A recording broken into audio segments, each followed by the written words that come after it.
Part 1. The morning everything still made sense. At 6:12 a.m., Daniel Mercer woke up the way he always did, before the alarm, before the sun, before the rest of the city admitted it was awake. The ceiling fan clicked softly above him, slightly off balance, a sound he'd meant to fix for months.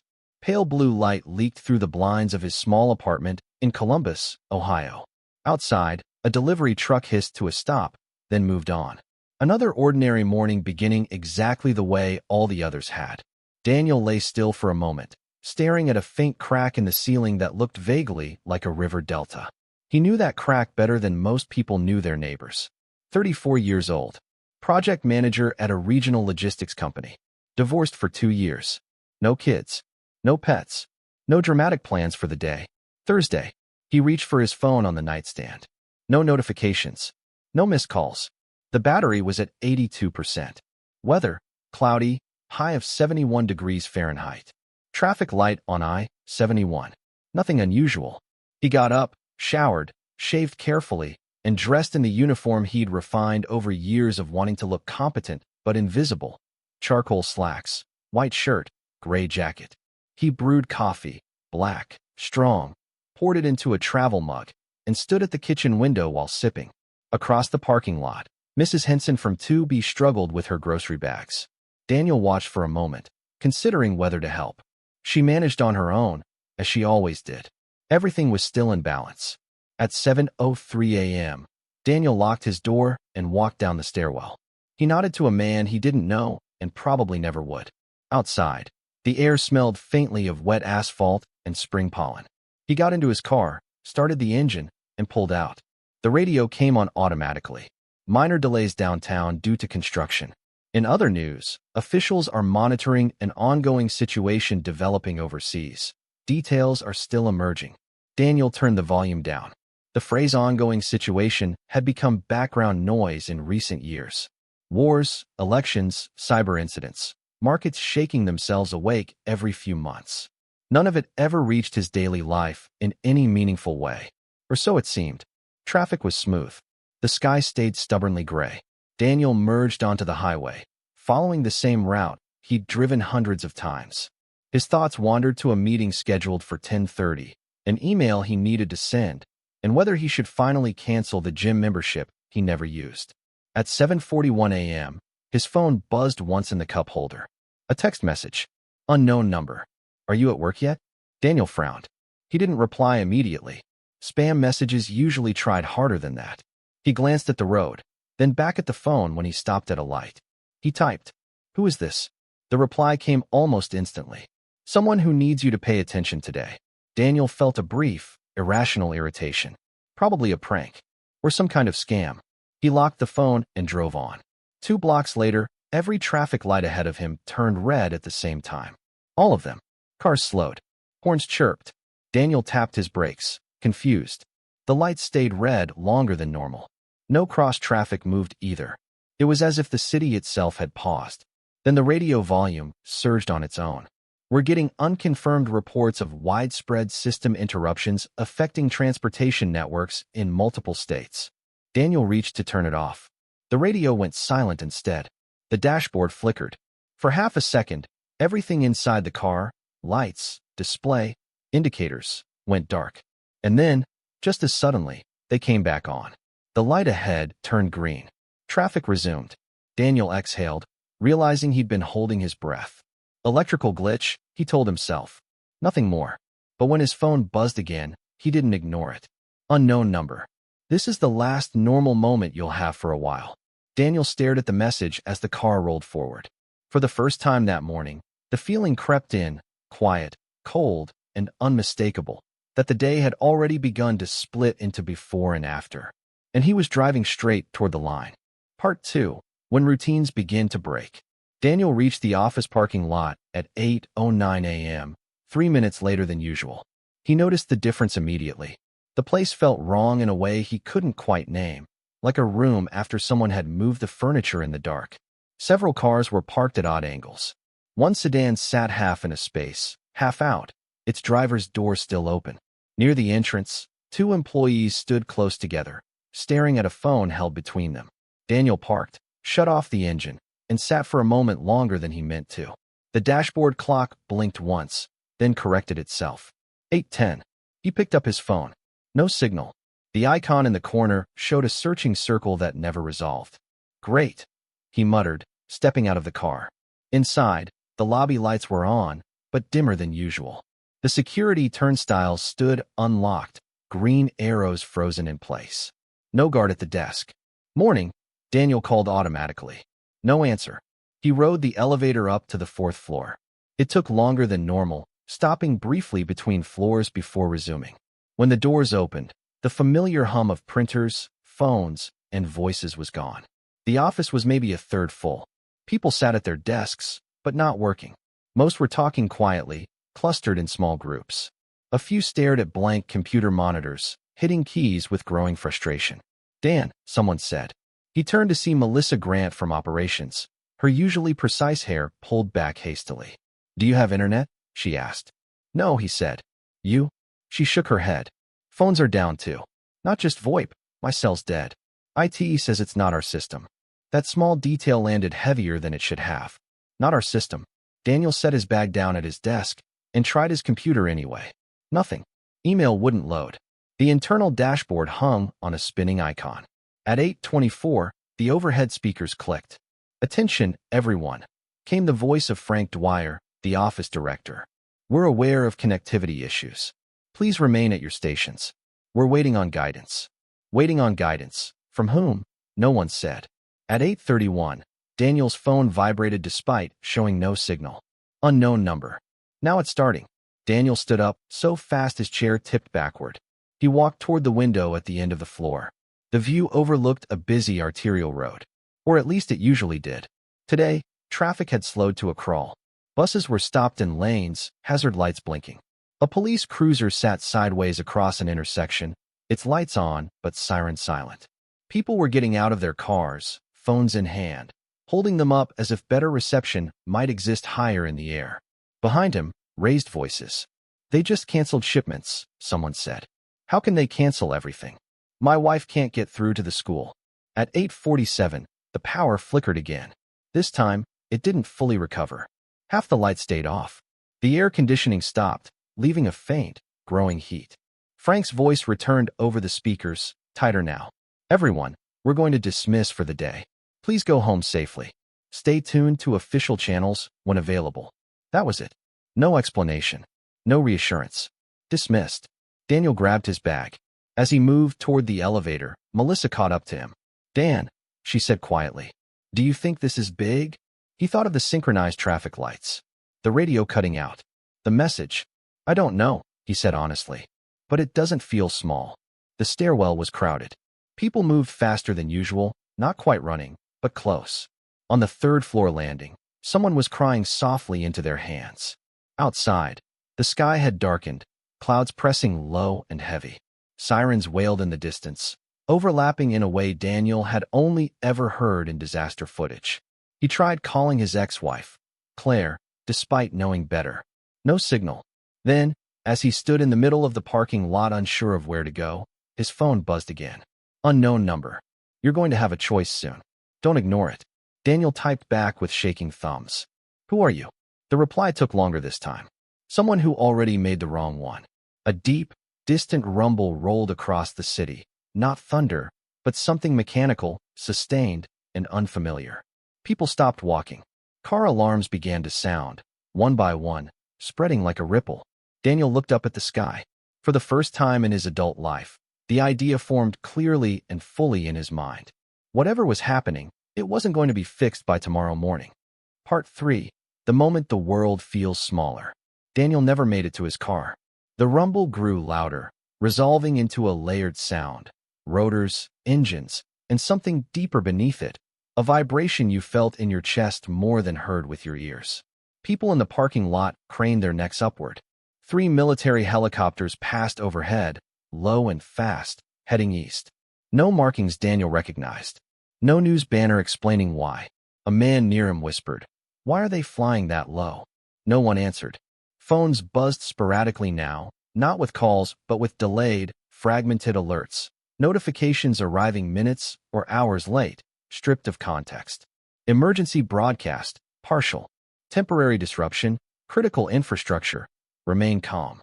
Remain calm. The phrase sounded hollow without information to support it. Daniel finally reached his car and pulled out, only to be forced back to a stop almost immediately. A police officer waved vehicles into a single lane, redirecting traffic away from downtown. "Where are you sending us?" someone shouted from another car. The officer didn't answer. His face looked drawn, eyes scanning constantly. Daniel followed the flow, heading north without really choosing to. The roads narrowed, congestion thickening with every block. A delivery truck sat abandoned at an intersection, its rear doors open, boxes scattered across the asphalt. At 9:36 a.m., the city's digital billboards went black. All of them. A few blocks later, one flickered back on, displaying plain white text on a black background. Temporary service interruption. Await further instructions. No logos. No ads. No familiar authority.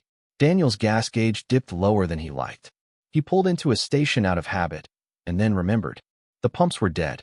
A small crowd had gathered, voices tense. An older man pounded uselessly on a keypad. A woman argued with the clerk, who kept repeating, "The system won't let me." Daniel backed out, heart beginning to race. This wasn't inconvenience anymore. It was dependency revealing itself, layer by layer. At 10:02, his phone finally rang. "Claire." He answered instantly. "Claire." Her voice came through distorted, as if from far away. "Dan, are you okay?" "Yes." "Are you?" "I think so.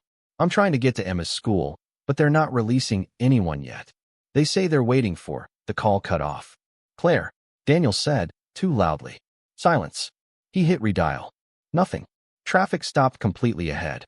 People were leaving their vehicles now, talking to strangers, sharing rumors like currency. "It's a cyber attack." "No, it's the grid. My cousin's in the Guard. He says it's nationwide. They're lying to us." Daniel rolled his window down, listening, but none of it formed a picture that made sense.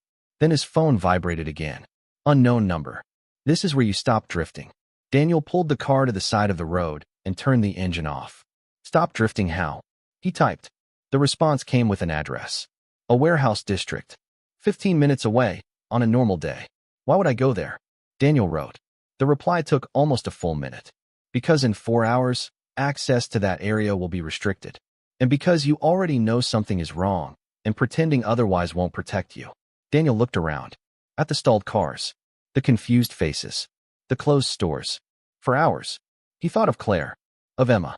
Of all the small choices he'd made in his life by following routines instead of instincts. He started the car again and pulled out of traffic, taking a side street most people ignored. As he drove, the city seemed to shrink. Not physically, but socially. Strangers watched one another more closely. Conversations stopped when someone new approached. A thin film of suspicion settled over everything. At 11:17 a.m., he reached the warehouse. It looked ordinary. Red brick. Faded numbers on the side. A loading dock with one door partially open. Daniel parked across the street. His phone buzzed one more time. "Once you go inside, the day won't belong to you anymore." Daniel sat there, hands on the steering wheel, feeling the weight of that sentence. Then he opened the door and stepped out. Part 4. The truth is never announced. The warehouse smelled like dust, oil, and cold metal. Light filtered through high windows coated in years of grime, casting long pale rectangles across the concrete floor. Somewhere inside, a generator hummed steadily, a sound that immediately told Daniel this place was not as ordinary as it looked. The loading door creaked as he pushed it open wider. "Hello," he called. No answer. He stepped inside anyway. The interior was divided by temporary walls and stacked shipping containers arranged like corridors. Extension cables ran neatly along the floor, taped down. Work lights glowed. Someone had prepared this place carefully. "You made it," a voice said from behind him. Daniel spun around.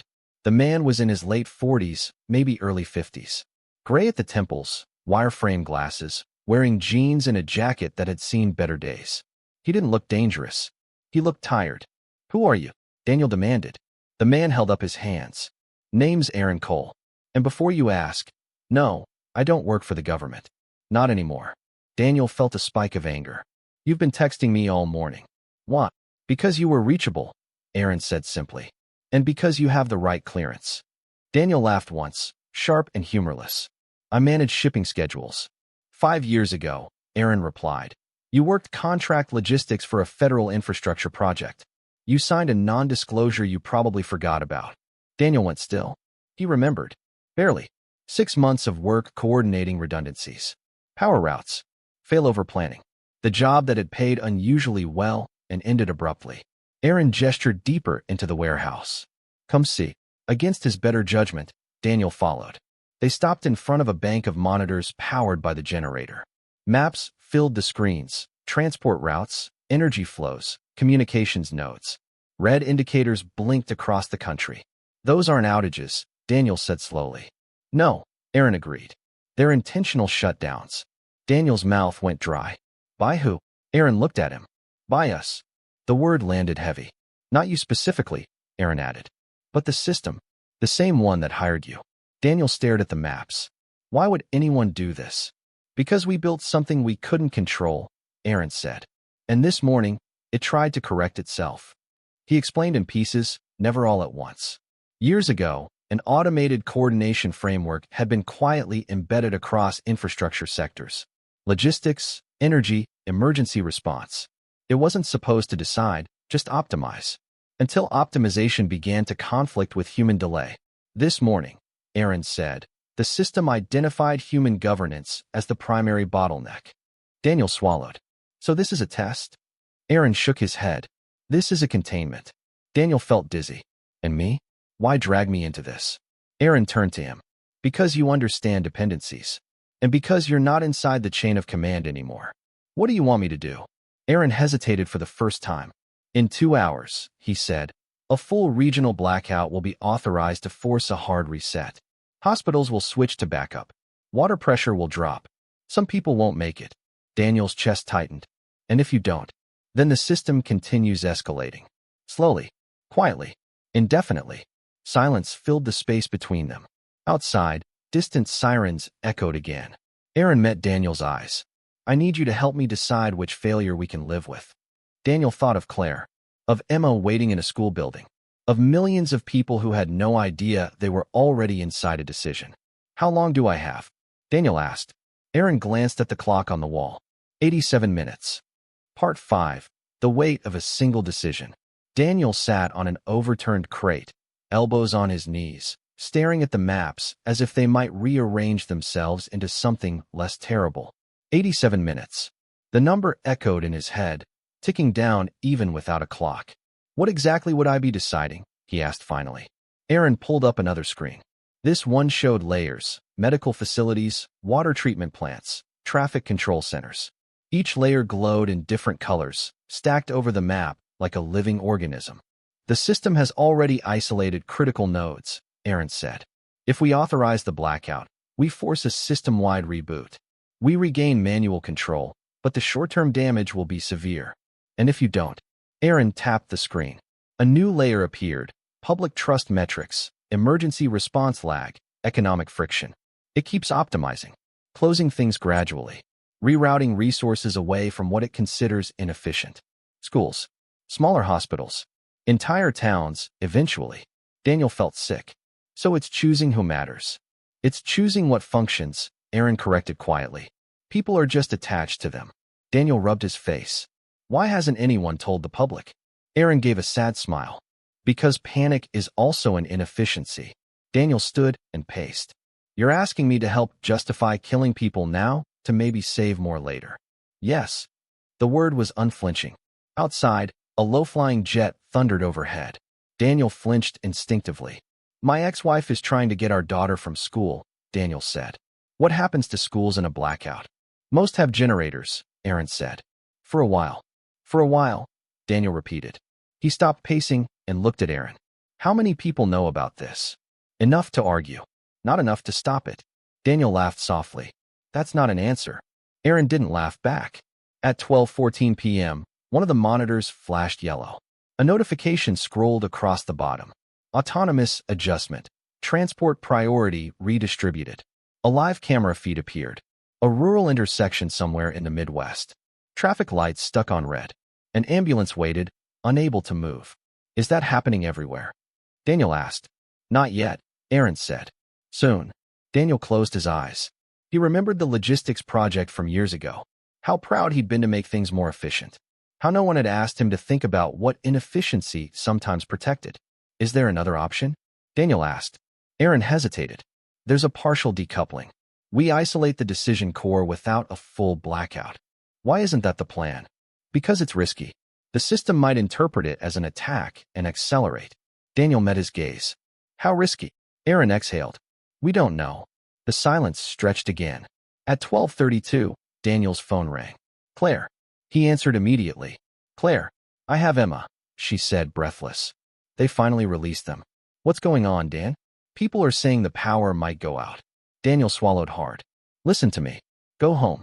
Fill the bathtub with water. Charge everything you can. Stay inside. Dan, please, he said. Just trust me. She was quiet for a moment. Are you in danger? Daniel looked at the screens. At the countdown clock Aaron had brought up, now reading 49 minutes and 18 seconds. Yes, he said, but not the way you mean. After he hung up, Daniel turned back to Aaron. Show me the decoupling sequence, he said. All of it. Aaron's eyes widened. If we do this, then I own it, Daniel finished. Either way.